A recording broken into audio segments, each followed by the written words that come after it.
In today's video, we'll be talking to Mick Douglas about social engineering as a job and how you can get a gig entry-level social engineering coming up.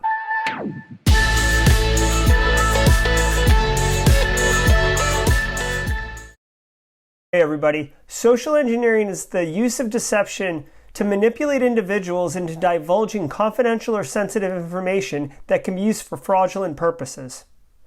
Mick Douglas, partner at Infosec Innovations and longtime SANS instructor, has done the job of social engineering a lot in his career and is hired for the position.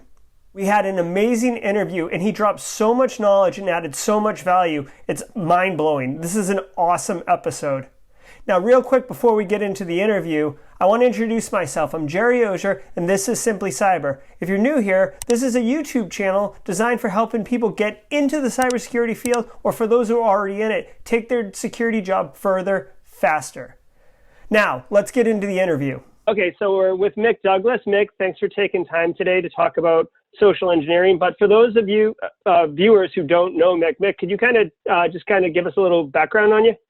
Sure. My name is Mick Douglas, and I'm a techie from way back. I've been doing a lot of stuff from sysadministration, where I gradually transitioned into security.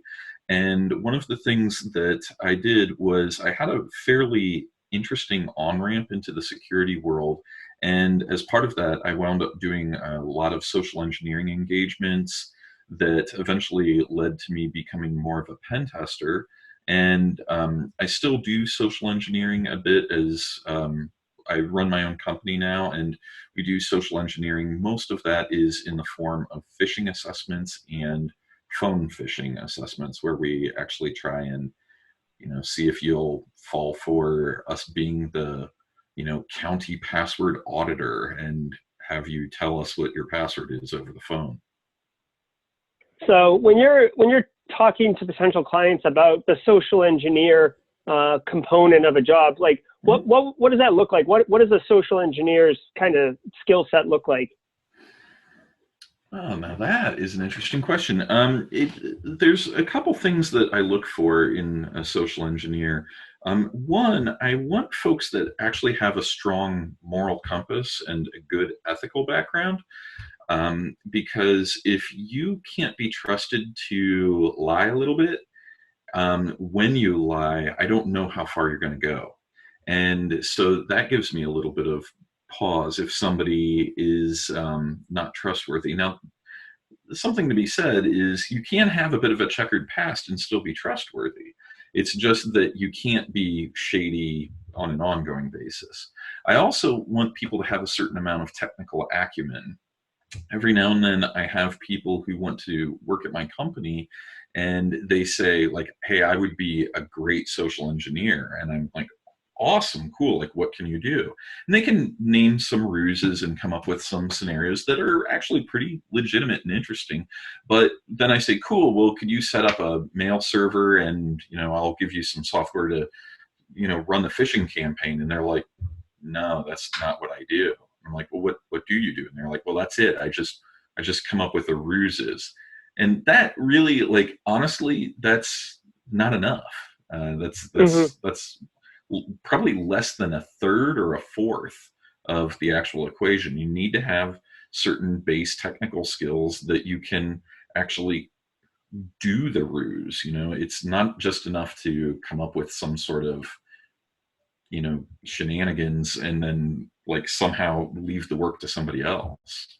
Yeah, dressed up like a UPS driver. It goes a little bit beyond that. Yeah, now, to be fair, when it comes to doing physical assessments, that is something that, Mitnick did most famously, where he was delivering a weaponized backup to a target organization, and he did that as a courier. And that is some things that you can do. And that is, I do ruses along those lines.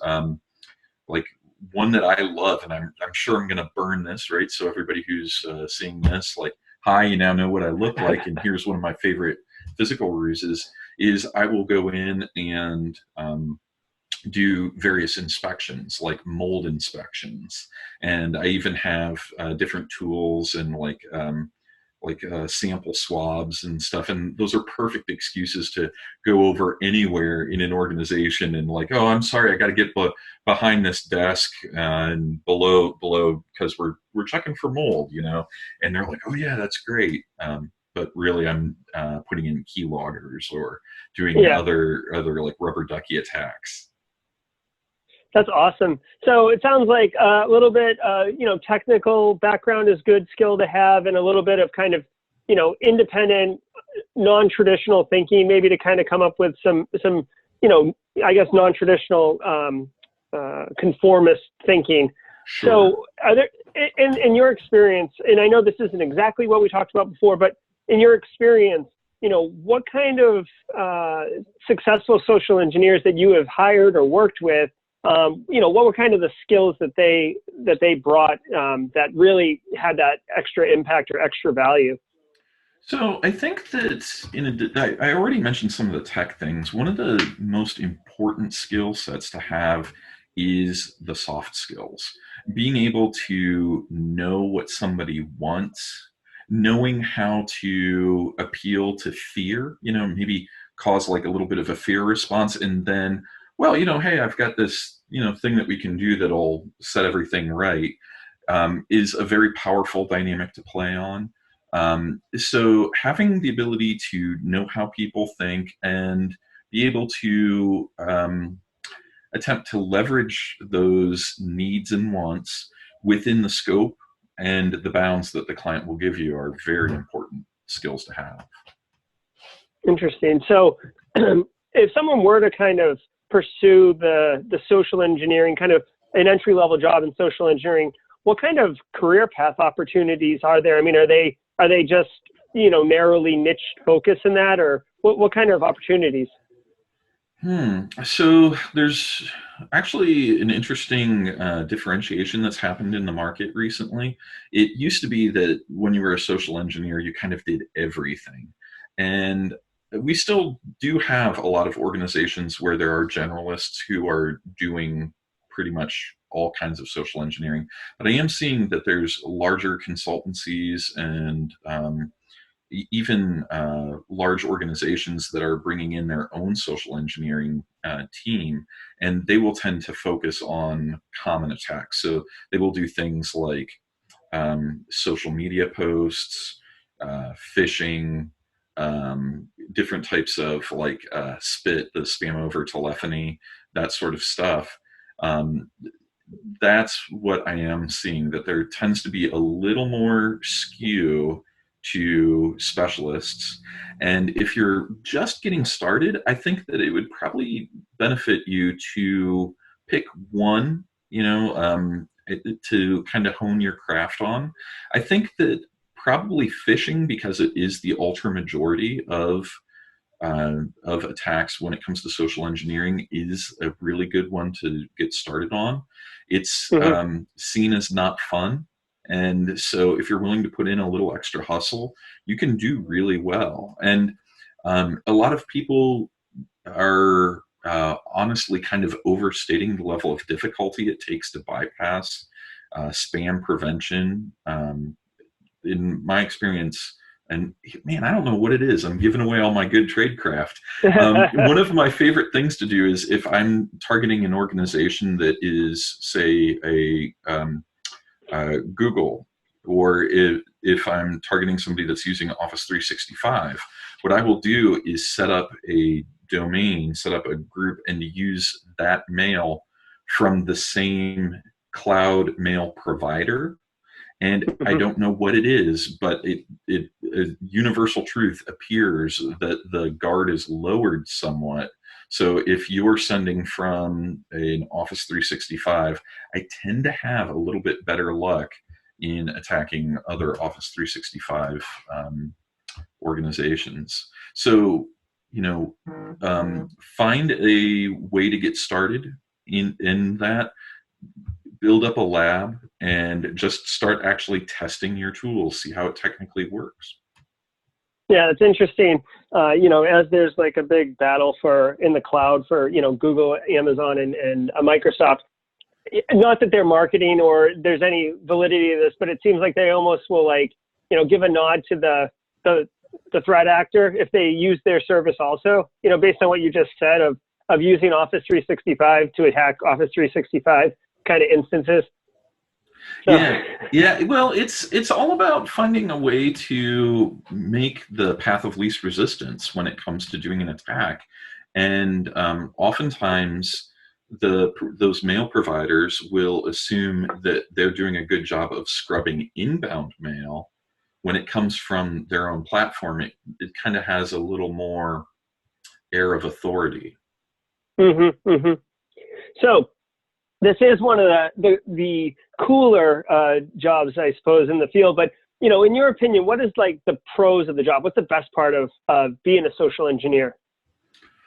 Well, so I got to tell you, the thing that I like, and this is an odd glimpse into how I work, mentally how I work.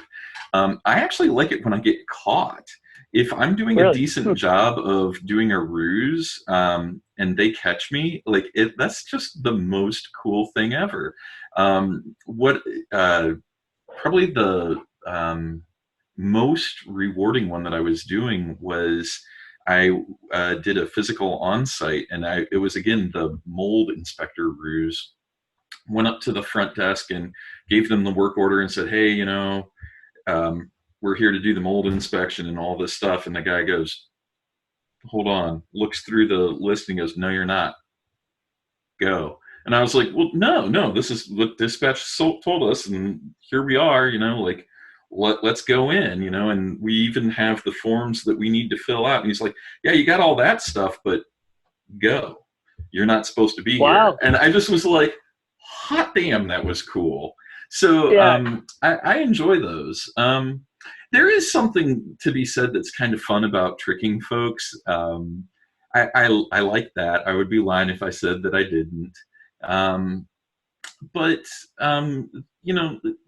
if you are in it to just trick folks and be that tricky, wily hacker, I'll caution you that you may have a bit of conscience start eating at you, and you'll start feeling like, man, everybody's suckers. And if you are in it to just pull the wool over everyone's eyes, that's not really what we're doing it for. We're doing it so that people can learn how to protect themselves from actual attackers. You're not an attacker. You're there to test to see how resilient they are. And so that getting caught and finding where that catch point is a very fun thing. Yeah, that kind of sounds like I interviewed Paul Imey for this series of videos on pen testing, and he said something similar around, breaking into something is cool, but popping shells is popping shells. It's really helping. He got the most reward out of helping an organization strengthen themselves, and knowing that he can sleep better at night, knowing that organization's a bit more secure because of him. So on the other side of the coin, Mick, what's kind of the worst part about social engineer or of that role? Oh man. So more than any other security job, this one can be really bad, rough. So some things that you may need to be doing as part of a social engineering is reconnaissance and stalking. That can be super boring. That's also where you start doing stuff like dumpster diving. And anytime that, step one is put on protective gloves, right? Yeah. You've made some not so stellar career choices. Let's be honest. Yeah, your parents could be so proud. Yeah, but you know what? It's worth it though. That's the thing that's really bizarre. There's plenty of times that I've done a dumpster dive, and I'm just shuffling through stuff, and I find the magic golden ticket that's going to get me in 10 out of 10 times. So there's some boredom. There's a lot of I'll tell you, for those who are getting into the phone-based and email-based social engineering, be prepared for tedium. There's a lot of what does it take to bypass these controls, a lot of testing, and it is an ongoing arms race.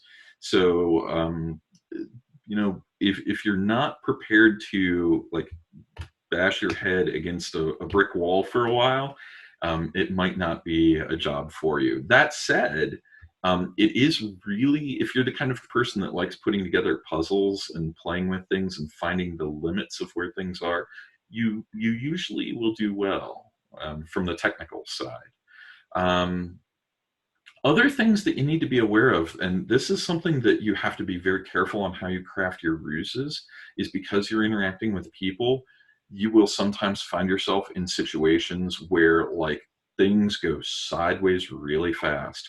I did one ruse where I was a courier and I was bringing I was a bike messenger and I was bringing up the materials that got me in. And while I was delivering this stuff, the receptionist like just started crying. And I was like, what, like, what's going on? And here her dad had died just a couple of days before, and she was expecting a delivery from some other group on like some of her dad's last will and testament type stuff. And like, I just was like, Wow. uh, I do this tech stuff good. Like I couldn't say that, right? But I just was Yeah, like, they're there, there. they're there. Like so, like you're dealing with people, and so sometimes like people are gonna do like weird people things. So just be mindful of that. Interesting. Wow. So, okay, so people have heard the good, the bad, they got an idea what the job is, and this is for them. You know, what would be the best recommendation or best couple recommendations that you would give to someone who's not in the field yet or is doing something in the field, but they want to pivot into social engineering? What would you recommend? Well, so there's a couple things. One, you should check out some of the resources that are available online. There's some good podcasts on the social engineering industry. Um, I would also encourage you to really bone up. There's a really good book that a buddy of mine, hey Jameson, that recommended to me about persuasion theory, and I'll send a link. You can put it in the show notes. Yep. It's oddly like it's clinical yet very fascinating. At least to me, it was. Maybe that's why I do social engineering. Um, so, like honing your craft there would be good. The other thing is see if you can find some reputable security firm to work with. Um, I'll caution you, there are some charlatans.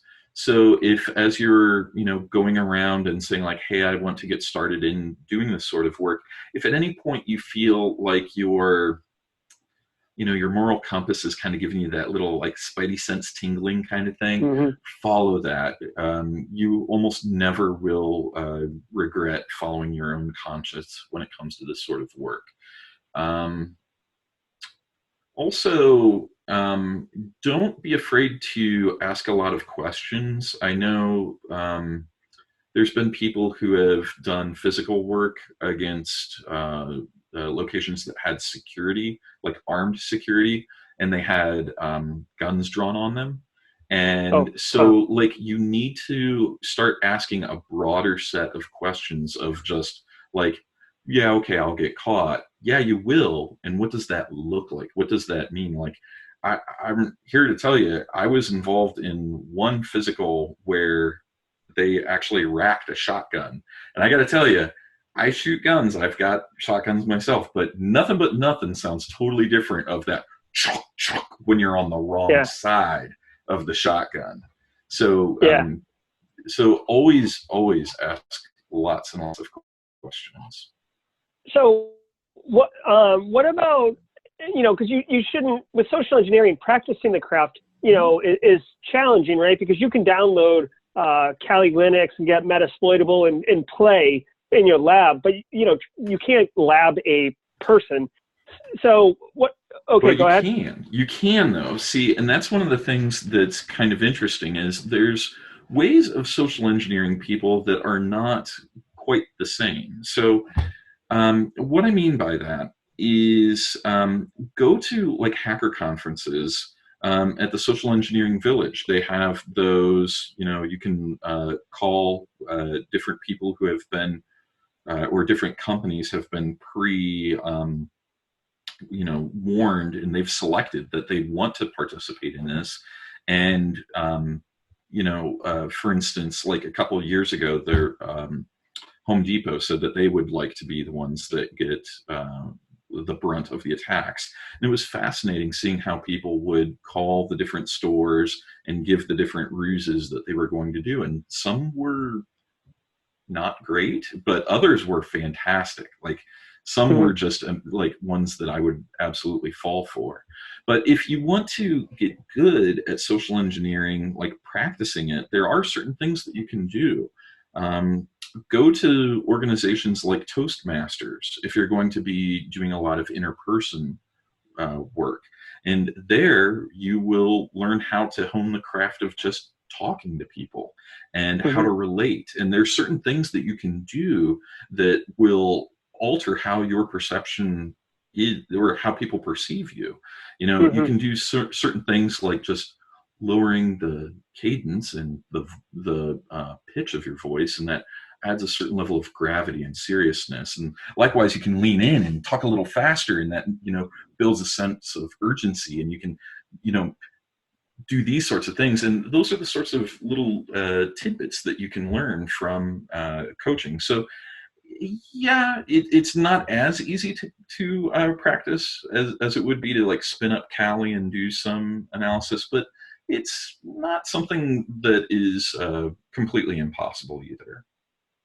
Awesome. This has been incredibly awesome. Like, great information, Mick, friend of the show. Thanks for being involved again, and really appreciate it for the viewers. Cool. Well, thanks for having me, and it was a hoot. So, folks, if you want to get into social engineering, do it from a place of good. Like, if you're out there to do evil, please just don't. It can be alluring to do the evil, but you're there to help organizations get better, not to prove that people are suckers. So go out, do good, and be good. All right.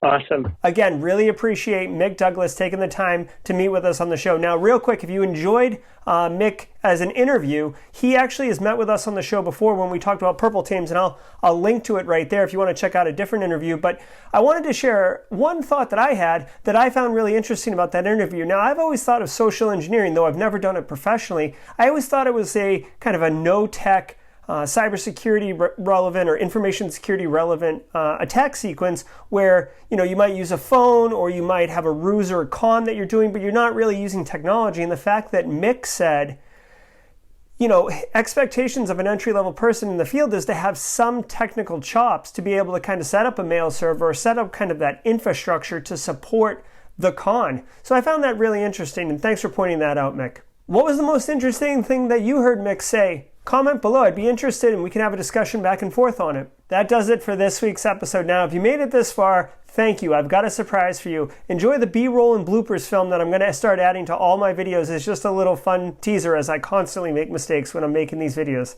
Thanks, and until next time, stay secure. Doing one at an entry level. I mean, man.